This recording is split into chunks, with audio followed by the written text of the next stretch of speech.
اعوذ باللہ من الشیطان الرجیم، بسم اللہ الرحمن الرحیم۔ سورہ بقرہ آیت نمبر 132، یہاں سے انشاءاللہ سبق چلے گا۔ وَوَصَّى بِهَا إِبْرَاهِيمُ بَنِيهِ وَيَعْقُوبُ،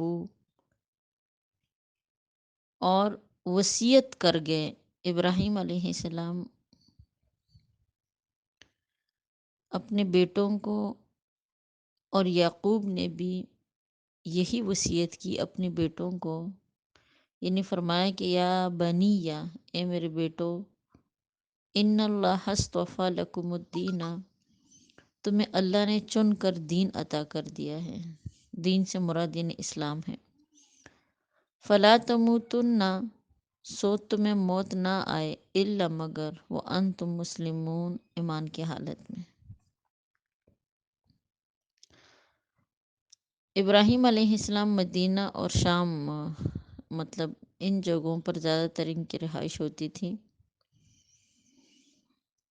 تو وہاں پر کہتے انہوں نے اپنے بیٹوں کو وصیت کی تھی، جو وصیت انہوں نے کی تھی سیم یہی وصیت حضرت یعقوب علیہ السلام نے بھی اپنے بیٹوں کو کی تھی۔ ابراہیم علیہ السلام کے تقریباً 8 بیٹے تھے۔ اسماعیل کی والدہ کا نام ہاجرہ تھا، یہ قبطیہ تھی۔ اسحاق کی والدہ کا نام سارہ تھا، اور باقی 6 بیٹے جو تھے وہ قنطورہ ان کا نام تھا، وہ کنعان کی رہنے والی تھی۔ سارہ کی وفات کے بعد ابراہیم علیہ السلام نے انہی سے نکاح کیا تھا۔ سارہ علیہ السلام جو ہے نا، یعقوب علیہ السلام نے بھی اپنے بیٹوں کو یہی وصیت کی تھی۔ یعقوب علیہ السلام جس طرح ابراہیم نے اپنے 8 بیٹوں کو وصیت کی تھی، تو اسی طرح یعقوب علیہ السلام کے تقریباً 12 بیٹے تھے، انہوں نے بھی اپنے بیٹوں کو یہی چیز سمجھائی۔ تو آگے قرآن کی وضاحت ہے کہ ام کنتم شہداء اذ حضر یعقوب الموت، یعنی ایک قسم کا سوال کیا جا رہے لوگوں سے کہ کیا تم اس وقت موجود تھے جب یعقوب کا آخری وقت آیا؟ یعنی یہ خطاب جو ہے نا اصل میں یہودیوں کو ہے کہ اے جماعت یہود، جس طرح تم یہ کہتے ہو یعنی اس طرح معاملہ نہیں ہے۔ کیا تم وہاں موجود تھے؟ ظاہری بات یہودی تو موجود نہیں تھے، یعقوب علیہ السلام کا زمانہ تو بہت شروع کا ہے۔ جب تم موجود نہیں تھے تو پھر بغیر دلیل کے تم دعوے کیوں کرتے ہو؟ یعنی معنی یہ ہے کہ جب یعقوب علیہ السلام نے اپنے بیٹوں کو وصیت کی تھی تو تم وہاں موجود نہ تھے، بلکہ تمہیں تو وحی کے ذریعے سے یہ تمام تفصیلات معلوم ہوئی۔ اب یعقوب علیہ السلام نے اپنے بیٹوں کو کیا وصیت کی تھی، تو دیکھیے اس کو سمجھیے گا۔ اذ قال لبنیہ، جب یعقوب علیہ السلام نے اپنے تمام بیٹوں سے کہا، ما تعبدون من بعدی، بتاؤ تم لوگ میرے بعد کس چیز کی پرستش کرو گے۔ یعقوب علیہ السلام کو اپنے بیٹوں سے یہ یعنی اصل میں پوچھنا تھا کہ تمہارے دلوں کے اندر توحید اور اسلام یہ چیزیں پکی ہے یا نہیں، یعنی حقیقت میں توحید اور اسلام کا عہد لینا ان سے منظور تھا۔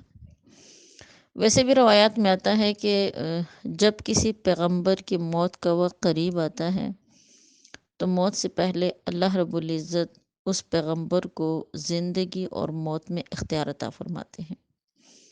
یعنی اس پیغمبر سے زبردستی روح نہیں لی جاتی، بلکہ باقاعدہ فرشتہ اللہ کا ایک مطلب حکم لے کر آتا ہے، اور ان سے اختیار ہوتا ہے قبول کرنے اور نہ قبول کرنے میں، کہ تمہیں اختیار ہے، چاہے تو دنیا میں رہو یا پھر چاہو تو ہمارے ساتھ چلو، یعنی آخرت کی طرف سفر کرو۔ اسی طرح یعقوب علیہ السلام کو بھی جب یہ اختیار ملا تو کہتے انہوں نے اللہ سے درخواست کی کہ یا رب، صرف اتنی دیر کے لیے آپ مجھے مہلت عطا فرمائیے تاکہ میں اپنے بیٹوں کو کچھ وصیت کر لوں۔ تو ان کو مہلت مل گئی۔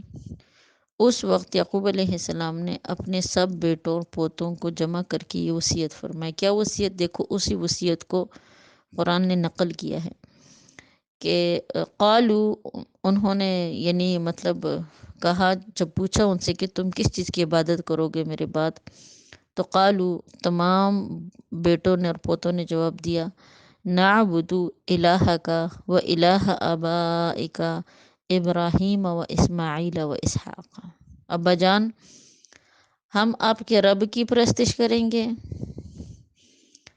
آپ کے باپ کی یعنی ابراہیم بزرگ ہمارے جو دادا ہے ان کی دین کے مذہب پر چلیں گے، ہمارے جو والد اسماعیل ہیں اس کے مذہب پر چلیں گے، اور ہمارے جو مطلب دادا ہے اسحاق اس کے مذہب پر چلیں گے۔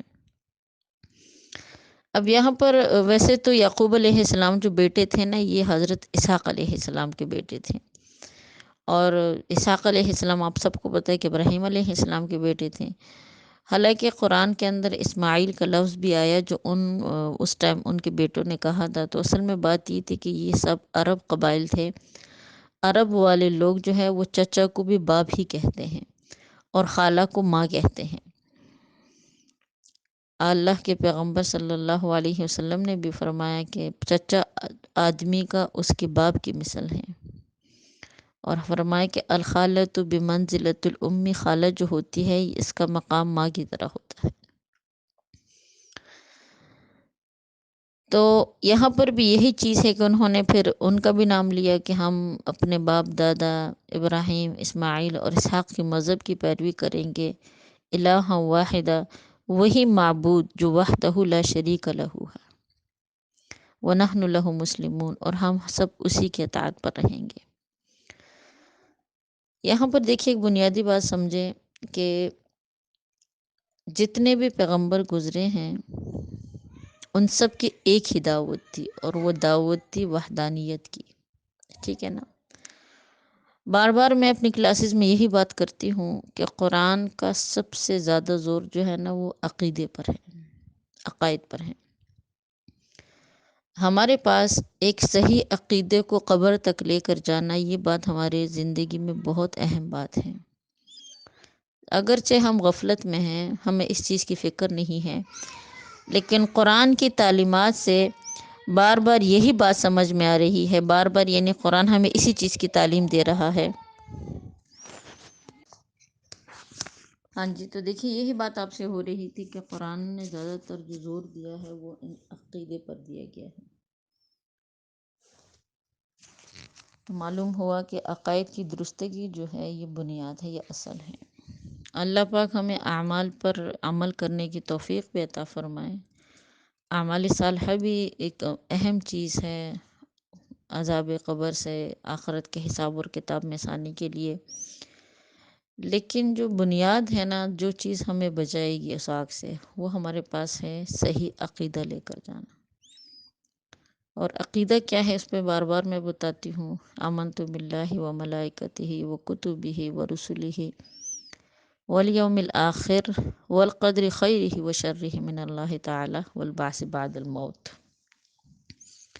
اللہ پاک ہمیں بھی اپنے عقیدے کی درستگی کی توفیق عطا فرمائے۔ تو یہاں پر بھی دیکھیں انہوں نے یہی بات کی کہ ہم اسی کی عبادت کریں گے جو ایک اللہ ہے، اور ہم سب اسی کے فرما بردار ہیں۔ تو قرآن نے اس جماعت کی تعریف کی ہے کہ قد تلک امۃ قد خلت، دیکھو یہ ایک جماعت تھی، یعنی ابراہیم یعقوب علیہ السلام ان کی اولاد مراد ہیں، یہ ایک جماعت تھی۔ قد خلت، یہ لوگ گزر چکے ہیں، لہا ما کسبت، ان کے لیے وہی اعمال کمائے جو انہوں نے کمائے، وَلَكُمْ مَا كَسَبْتُمْ، اور تمہارے لیے بھی یہی کام آئے گا جو تم اپنے لیے خود کماؤ گے، یعنی جس نے کیا ہے وہی اس کے سامنے آئے گا۔ تو پھر اے یہودیو، اپنے آپ کو پھر تم اس اشرف اور نسب کی وجہ سے مطلب تمہیں نجات نہیں ملے گی، یہ تو سراسر حماقت ہے۔ یاد رکھو جب تک تم نیکی اور اطاعت نہ کرو گے تو ان بزرگوں کی نیکیاں تمہارے کچھ بھی کام نہ آئے گی۔ تو معلوم ہوا کہ ہر انسان کو اپنا کیا قیامت کے دن کام آئے گا، چاہے کوئی نبی سے پیدا ہے، بزرگ سے پیدا ہے، باپ دادا رشتے خاندان جتنا ہی اچھا اور یعنی شیخ اور علماء اس میں کیوں نہیں ہو، لیکن نہ تو خاندان کام آتے ہیں، نہ مطلب حتیٰ کہ خود سوچے بنی اسرائیل کے زیادہ تر جو مطلب نسل چلی ہے یہ پیغمبروں سے چلی ہے، تو قرآن ان کے لیے بھی کہہ رہا ہے کہ قد خلت، وہ لوگ تو گزر چکے، لہا ما کسبت ولکم ما کسبتم، ان کے اعمال ان کے اپنے لیے اور تمہارے لیے تمہارے اپنے اعمال کام آئیں گے۔ ولا تسألون عما كانوا يعملون، اور مزید تنبیہ کے طور پر فرمایا کہ تم سے ان کے کیے ہوئے کے بارے میں پوچھ گچھ نہ ہوگی، بلکہ ہر شخص سے اس کے اعمال کے بارے میں پوچھ ہوگی۔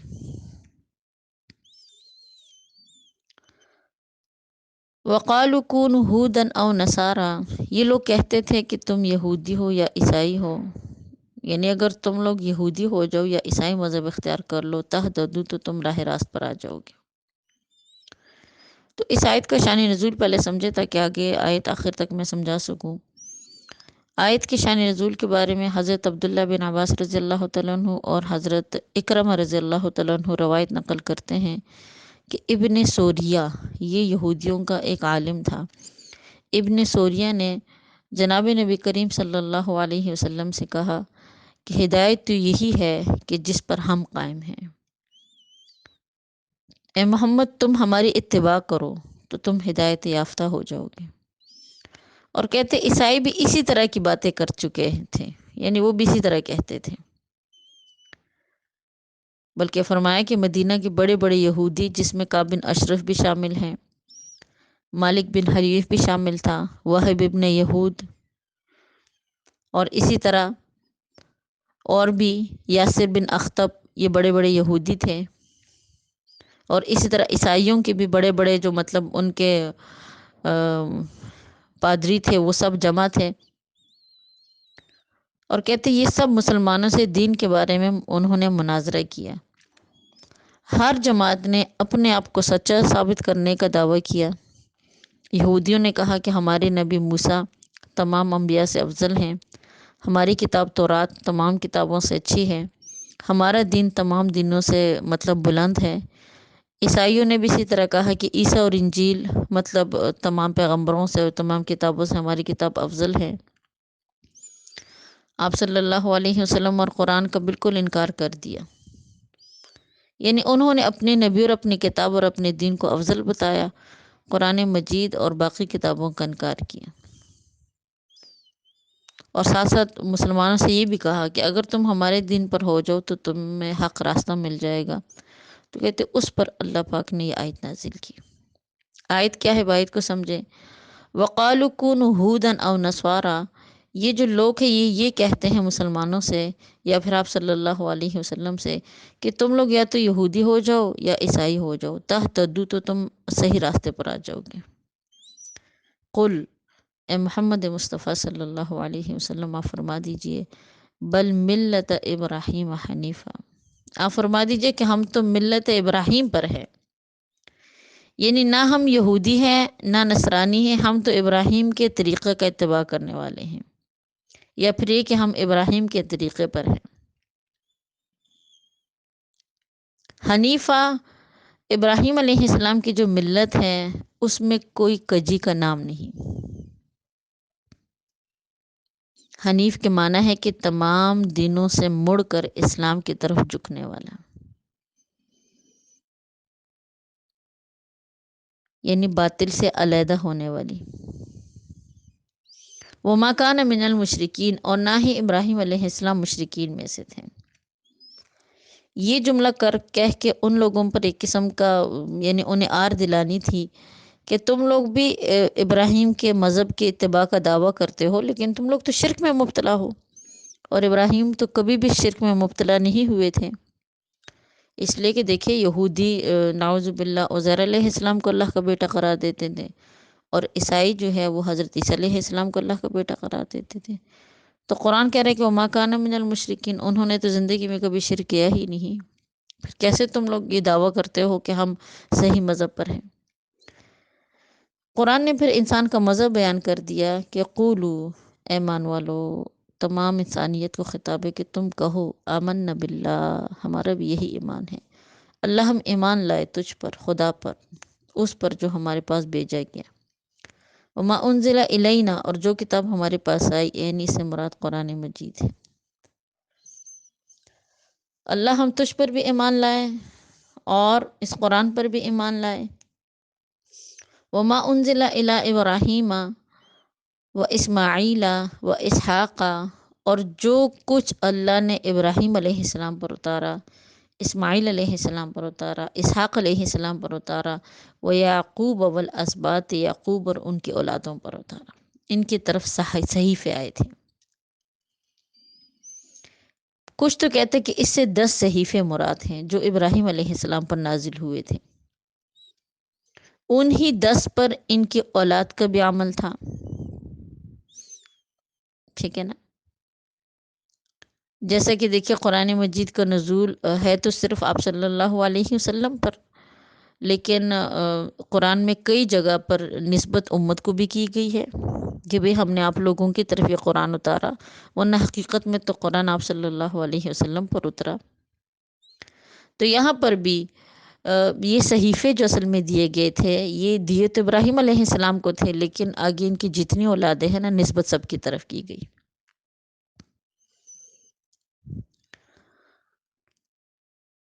اب اسباط سے کیا مراد ہیں؟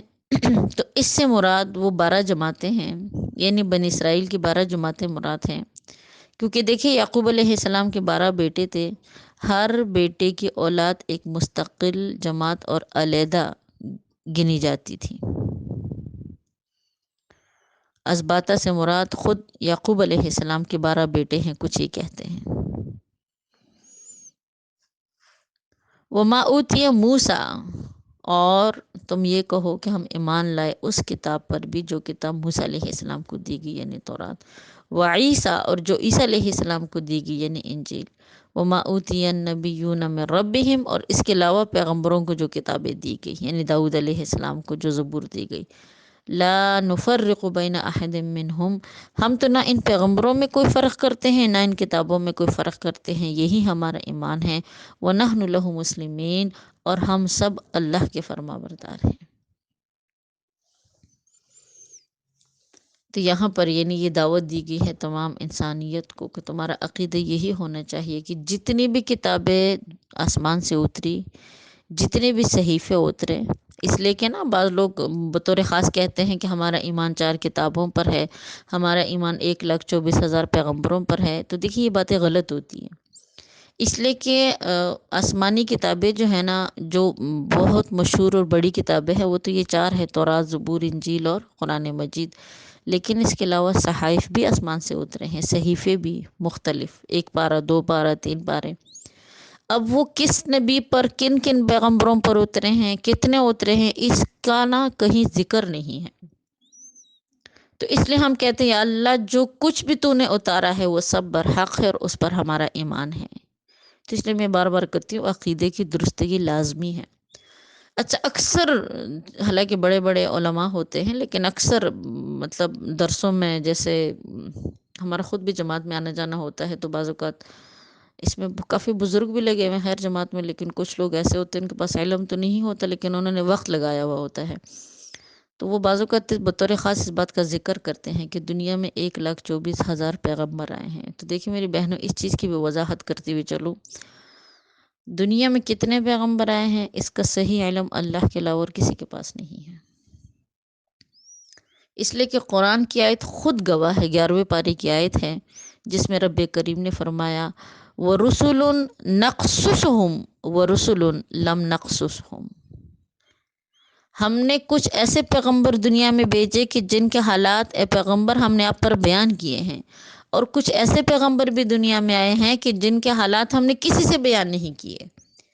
تو اگر ہم تعداد اب مخصوص کرتے ہیں نا 1,24,000 یا پھر 1,23,000، جو بھی ہماری اسلامیات کی بکوں میں بھی اکثر یہ بات لکھی ہوئی ہوتی ہے، یہ جو بچوں کو پڑھائی جاتی ہے کہ دنیا میں کل اتنے پیغمبر آئے، تو دیکھیں میری بہنوں یہ عقیدے کی بات ہے، یہ غلط بات ہے۔ اگرچہ لوگ اس سے غافل ہے، لا علمی کی بنا پر کافی اچھے خاصے لوگ جو ہوتے ہیں نا وہ بھی یہ بات کر جاتے ہیں، لیکن یہ بات قرآن کی آیت کے خلاف ہے۔ دنیا میں جتنے پیغمبر آئے ہیں اس کی صحیح تعداد اللہ کے علاوہ اور کسی کو معلوم نہیں، اور ہمارا عقیدہ ہے، ہمارا ایمان ہے، آمنت باللہ و ملائکتہ و کتبہ و رسلہ، اللہ جتنے بھی پیغمبر آئے ہیں، جتنے بھی ہیں، کم ہے زیادہ ہے، ان سب پر ہمارا ایمان ہے، سب پر ایمان ہے۔ اب دیکھیے اس میں خرابی آپ کو ساتھ ساتھ بتاتی ہوئی چلوں، بالفرض اگر کوئی بندہ کہتا ہے کہ دنیا میں 1,24,000 پیغمبر آئے ہیں تو کیا پتہ اس سے زیادہ ہو۔ اگر دیکھیں یہ عقیدے کی بات ہے، اس لیے بات کو کھول کر بیان کر رہی ہوں۔ اگر تو 1,24,000 سے زائد پیغمبر ہیں تو پھر تو اس کا مطلب ہے کہ ان پیغمبروں کو ہم نے انکار کر دیا، اور نعوذ باللہ کسی ایک پیغمبر کا انکار کرنا یہ انسان کو کافر بنا دیتا ہے۔ اگر بالفرض چلو مان لیتے ہیں کہ بھئی 1,24,000 سے کم ہے، ٹھیک ہے نا، اگر مطلب مثال کے طور پر ویسے بتا رہی ہوں کہ 1,24,000 سے کم ہے تو اگر 1,24,000 پیغمبروں سے کم ہو تو بھی آپ سوچو، پھر اس کا مطلب ہے کہ ہم اپنی طرف سے اضافی پیغمبر بنا رہے ہیں اور اس پر ایمان لا رہے ہیں۔ یہ بھی عقیدے کے خلاف بات ہیں، ایمان کے خلاف بات ہیں۔ تو اس لیے میرے بہنوں اللہ نے جتنے پیغمبر بھیجے ہیں، قرآن خود کہہ رہے لا نفرق بین احد منہم، کوئی وضاحت نہیں ہے، کوئی فرق نہیں کرتے کسی پیغمبر کے درمیان۔ ہمارے لیے سارے پیغمبر اللہ کے بھیجے ہوئے بندے، اللہ کے بھیجے ہوئے پیغمبر، افضل ترین مخلوق، گناہوں سے پاک اور صاف ہیں۔ ہم ان کو مانتے ہیں، ان کی لائی ہوئی ہدایات کو مانتے ہیں۔ جتنی بھی کتابیں دنیا میں آئی ہیں وہ تمام کتابیں ہمارے لیے برابر ہے، اللہ کی ہدایت اس میں ہے، اللہ کی طرف سے وحدانیت ہے اور اعمال ہے۔ وَنَحْنُ لَهُ مُسْلِمُونَ، یا اللہ ہم صرف اور صرف تیری فرما برداری کرتے ہیں، تیرے آگے اپنا سر جھکاتے ہیں۔ امید ہے کہ آپ کو بات سمجھ آ گئی ہوگی۔ میں نے بات بڑی کھول کے اسی لیے سمجھائی ہے کہ یہ بات عقیدے کی ہوتی ہے، اپنے بچوں کو بھی سمجھایا کریں، خود بھی چھوٹی چھوٹی باتیں ہوتی ہیں۔ بار بار دیکھیں میں بتا رہی ہوں، قرآن کا زور عقیدے پر ہے۔ اگر تو عقائد ذرا سے ادھر ادھر ہو گئے نا تو سمجھو کہ پوری زندگی محنت بھی کی اور مرتے وقت خسارے کے ساتھ بھی گئے۔ فَإِنْ آمَنُوا بِمِثْلِ مَا آمَنْتُمْ بِهِ، سو اگر ایمان لائے وہ اس طرح جس طرح تم ایمان لائے ہو، یعنی اے محمد مصطفیٰ صلی اللہ علیہ وسلم، اگر یہ لوگ ایمان لائے آپ پر جس طرح آپ ایمان لے کر آئے ہیں، یہ مسلمان ایمان لے کر آئے ہیں، فقد اہتدوا، بے شک ان لوگوں نے ہدایت پائی۔ وَإِن تَوَلَّوْا، لیکن اگر ان لوگوں نے روگردانی کی، فَإِنَّمَا هُمْ فِي شِقَاقٍ، تو وہ لوگ ضد پر ہیں، وہ ضد پر اڑے ہوئے ہیں۔ تو اس لیے قرآن نے دیکھے ہمیں جو ہمارے لیے جو ایک نمونہ ہے نا، وہ ہمارے پیغمبروں کی زندگی اور صحابہ کی زندگی۔ قرآن خود کہہ رہے کہ فَإِنْ آمَنُوا بِمِثْلِ مَا آمَنْتُمْ، تم جمع ہے بِهِ، اگر یہ لوگ ایمان لائے جس طرح صحابہ کا ایمان ہے، جس طرح پیغمبر مصطفیٰ صلی اللہ علیہ وسلم کا ایمان ہے، تو ان لوگوں نے ہدایت پائی۔ تو معلوم ہوا اللہ کے رسول صلی اللہ علیہ وسلم کا راستہ صحیح اور آپ کے صحابہ کا راستہ صحیح ہے۔ فَقَدِ اهْتَدَوْا، تو تم نے صحیح راستے پایا۔ لیکن اگر تم نے روگردانی کی تو اس کا مطلب ہے کہ تمہارے دلوں کے اندر ضد ہے، ان یہودیوں کے دلوں کے اندر ضد ہے۔ انہیں کہہ دو فَسَيَكْفِيكَهُمُ اللَّهُ، سو کافی ہے تمہارے لیے، تمہاری طرف سے اللہ ان کو۔ یہ ہے مومنین کے لیے حفاظت اور نصرت کا وعدہ ہے کہ اللہ تعالیٰ نے اس وعدے کو اسی طرح پورا فرمایا ہے کہ اہل کتاب میں سے بنو نذیر کو تو جلائے وطن کرا دیا تھا اور دوسرے قبیلے کو قتل کرا دیا تھا۔ وَهُوَ السَّمِيعُ الْعَلِيمُ، اور بے شک وہ رب جو ہے وہ سننے والا اور جاننے والا ہے۔ اللہ کی ذات سمیع بھی ہے اور بصیر بھی ہے، یعنی اللہ مومنین اور کفار کے اقوال کو سنتا ہے اور ان کی نیت اور حالتوں سے واقف ہے۔ ہر ایک کو اس کی کیے کی جزا ملے گی۔ آگے فرمایا کہ صبغۃ اللہ، اللہ کا رنگ سب سے بہترین رنگ ہے، یعنی لے لو، ہم نے رنگ لیا اللہ کا۔ اللہ کے رنگ سے مراد اللہ کا دین مراد ہے۔ اللہ کے رنگ سے مراد اللہ کا دین۔ جیسے دیکھیں رنگ کپڑے پر چڑھ جاتا ہے نا، تو اسی طرح دیندار پر دین کا اثر ہوتا ہے۔ تو دیکھیے میری بہنوں، جس طرح اچھی مجلسوں کا اثر ہے اسی طرح بری مجلسوں کا اثر ہے۔ قرآن خود کہہ رہے صبغۃ اللہ، اللہ کا جو رنگ ہے، دین کا جو رنگ ہے، اسلام کا جو رنگ ہے، یہ سب سے بہترین رنگ ہے۔ ومن احسن من اللہ صبغا، اور کس کا رنگ بہتر ہے خدا کے رنگ سے. یعنی تمام طریقوں سے دین کا طریقہ افضل ہے، تمام مذاہب سے دین کا مذہب افضل ہے. وَنَحْنُ لَهُ عَابِدُونَ، اور ہم اسی رب کی عبادت کرتے ہیں، اللہ کے علاوہ کسی اور کی عبادت نہیں کرتے. اور کچھ کہتے ہیں کہ صبغۃ اللہ سے مراد ختنہ ہے، کیونکہ دیکھیے بچے کا جب ختنہ ہوتا ہے تو وہ خون آلود ہو جاتا ہے. اس کی نسبت کچھ اس طرح عبداللہ بن عباس رضی اللہ تعالیٰ عنہ فرماتے ہیں کہ نصارہ کے ہاں جب کوئی بچہ پیدا ہوتا تھا تو کہتے جب اس بچے پر 7 روز گزر جاتے تھے تو وہ اسے ایک پانی میں، جسے عمودیہ کے نام سے یاد کرتے تھے، ایک مخصوص پانی تھا جس کو یعنی معمودیہ کے نام سے یاد کیا جاتا تھا، اس میں بچے کو غوطہ دیتے تھے اور خیال کرتے تھے کہ اس سے یہ بچہ پاک ہو گیا ہے، تمام الائشیں اس سے دور ہو گئی. وہ بچے کا ختنہ تو نہیں کرواتے تھے لیکن یہ کام کرتے تھے، اور پھر کہتے تھے کہ اب یہ سچا نصرانی ہو گیا. تو اس پر اللہ پاک نے آیت نازل کی کہ مسلمانوں، وہ تو اپنے بچوں کو مخصوص پانی میں غوطہ دے کر کہتے ہیں کہ ہمارا بچہ پکا نصرانی بن گیا ہے، تم اپنے بچوں کے ختنے کرواؤ اس خون سے. اس بچے کا خون آلود جب ہو جائے گا تو اس پر دین کا رنگ چڑھ جائے گا، اس کے اندر سے اللہ پاک تمام الائشیں ختم کر دیں گے. اس میں حکمت بہت ہوتی ہے ختنے میں. ومن احسن من اللہ صبغا، اور کس کا رنگ بہتر ہے خدا کے رنگ سے، یعنی کون سا دین بہتر ہے خدا کے دین سے. وَنَحْنُ لَهُ عَابِدُونَ، اور ہم سب اسی کے کیا ہے، فرما بردار ہیں. ہم سب نے اسی رب کے آگے اپنا سجدہ ٹکایا ہے.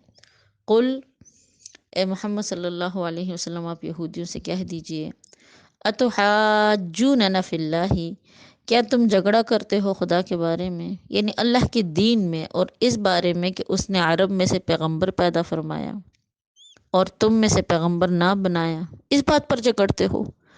وَهُوَ رَبُّنَا وَرَبُّكُمْ، حالانکہ وہ تو ہمارا بھی رب ہے تمہارا بھی رب ہے، یعنی اس بارے میں ہم تم برابر ہیں.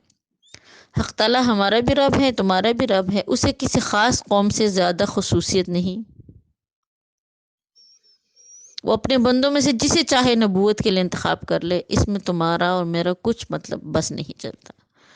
ہاں، وَلَنَا أَعْمَالُنَا وَلَكُمْ أَعْمَالُكُمْ، ہمارے واسطے ہیں ہمارے اعمال اور تمہارے لیے تمہارے اعمال، یعنی ہر شخص کو اس کے کیے کی سزا ملے گی. قرآن پاک بار بار اس چیز کا ذکر کر رہے بار بار کہ ہر بندے کو اپنے اعمال کے ساتھ قبر میں تنہا لیٹنا ہے. وَنَحْنُ لَهُ مُخْلِصُونَ، اور ہم خالص اسی کو مانتے ہیں. یعنی تم مشرک ہو، ہم مخلص، اس لیے ہم تم سے زیادہ مستحق ہیں. حدیث پاک میں آتا ہے، سعید ابن جبیر رضی اللہ تعالیٰ عنہ نے فرمایا ہے، کہتے اخلاص یہ ہے کہ بندہ اپنا عمل صرف اور صرف اللہ کے لیے کرے، اس میں کوئی اور غرض نہ ہو، نمائش نہ ہو.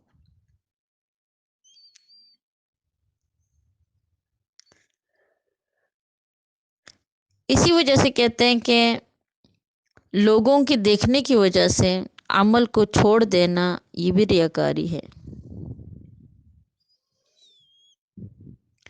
یا پھر لوگوں کو دکھانے کے لیے عمل کرنا یہ شرک ہے. اللہ پاک ان دونوں سے نجات دے. بعض اوقات تو دیکھیں جب مجمع ہوتا ہے تو لوگوں کی وجہ سے ہم کچھ اعمال چھوڑتے ہیں، اکثر بلکہ ایسا ہوتا ہے، ہمارے ساتھ بھی ایسا ہوتا ہے. بعض اوقات لوگوں کو دکھانے کے لیے بھی کچھ عمل بندہ کرتا ہے. تو اللہ پاک ان دونوں حالتوں سے نجات دے. قرآن کہہ رہے کہ وَنَحْنُ لَهُ مُخْلِصُونَ، اس رب کے آگے مخلص ہو جاؤ، خالص اس رب کے لیے نیک اعمال کرو. یہاں پر نیک اعمال کی بات ہو رہی ہے، دین کی بات ہو رہی ہے، دنیا کی بات نہیں ہو رہی. دنیاوی معاملات میں اگر آپ لوگوں کے لیے بے شک جان بوجھ کے بھی کرو تو اس میں کوئی حرج نہیں ہے، لیکن یہاں پر بات ساری ہو رہی ہے دین کی. ام تقولون، کیا تم کہتے ہو، ان ابراہیم و اسماعیل و اسحاق و یعقوب والاسباط کہ ابراہیم، اسماعیل، اسحاق، یعقوب اور ان کی اولاد کانوا ہودن او نصارا، کبھی تم کہتے ہو کہ وہ یہودی تھے اور کبھی کہتے ہو کہ وہ نصارا تھے۔ قل، اے محمد صلی اللہ علیہ وسلم نے فرما دیجئے، اانتم اعلم ام اللہ، کیا تم اس بات کو زیادہ جانتے ہو یا پھر اللہ جانتا ہے؟ یعنی وہ یہودی تھے یا عیسائی تھے، اس بات کو تم زیادہ اچھی طریقے سے جانتے ہو یا پھر اللہ جانتا ہے؟ ومن ازلم ممن کتم شہادۃ عندہ من اللہ، اور اس سے زیادہ ظالم کون ہے کہ جس نے چھپائی گواہی جو اس کے پاس خدا کی طرف سے آئی۔ یعنی تورات میں شہادت اس بات کی موجود ہے کہ ابراہیم مخلص تھے، خالص اللہ کو ماننے والے تھے، مشرک نہ تھے۔ ابراہیم علیہ السلام یہودیت اور نصرانیت سے بری تھے، اس لیے کہ جس وقت ابراہیم علیہ السلام تھے اس وقت تو یہودی مذہب تھا ہی نہیں، عیسائی مذہب تھا ہی نہیں۔ ہاں، آپ صلی اللہ علیہ وسلم کی شہادت تورات اور انجیل میں موجود ہے۔ تو جو شخص اس شہادت کو چھپائے اس سے زیادہ کوئی ظالم نہیں، یعنی تم تو سب سے بڑے ظالم ہو کہ پیغمبر کی شہادت تم نے چھپائی۔ وَمَا اللَّهُ بِغَافِلٍ عَمَّا تَعْمَلُونَ، اور اللہ بے خبر نہیں ہے اس بات سے جو تم کر رہے ہو۔ یعنی اہل کتاب کو دھمکی ہے کہ ان سب کرتوتوں سے رب کریم واقف ہے۔ آخر میں فرمایا تِلْکَ أُمَّةٌ قَدْ خَلَتْ، دیکھو وہ ایک جماعت تھی۔ دوبارہ ذکر کیا گیا اس بات کو کہ ابراہیم علیہ السلام، ان کے بیٹے یعقوب علیہ السلام، ان کے بیٹے، وہ ایک جماعت تھی اور بہت اچھی جماعت تھی۔